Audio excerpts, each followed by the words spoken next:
kasi iPhone user.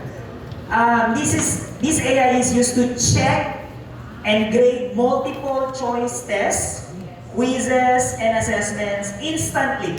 Like, man-scan lang to, man-picture lang to, automatic salil score del estudyante.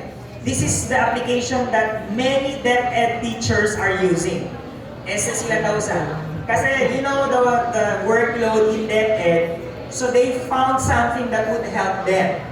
Si ZipGrade.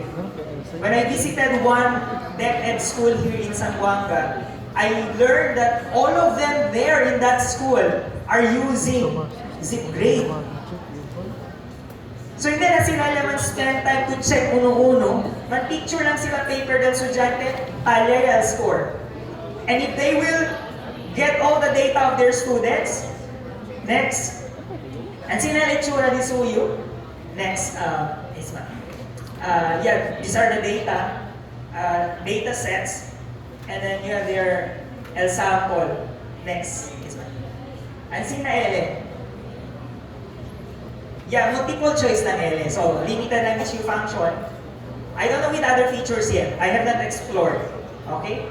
So, man-picture lang, and then, salya. And then, this application will provide you also an item analysis. Next. Yeah, details of the overall performance of the class. ZipGrade will provide also. So, pwede tumira ang overall performance of that class if it's concerning.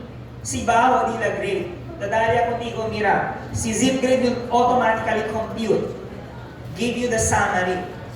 And then the item analysis per item. Yeah, item analysis. No? Next.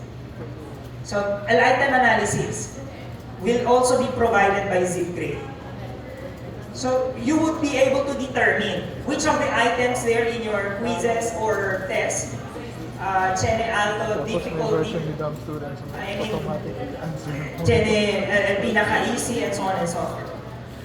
And then, you can give appropriate action to these items, depending on previous teachers, with the data that this application would provide you, so you can easily do other tasks.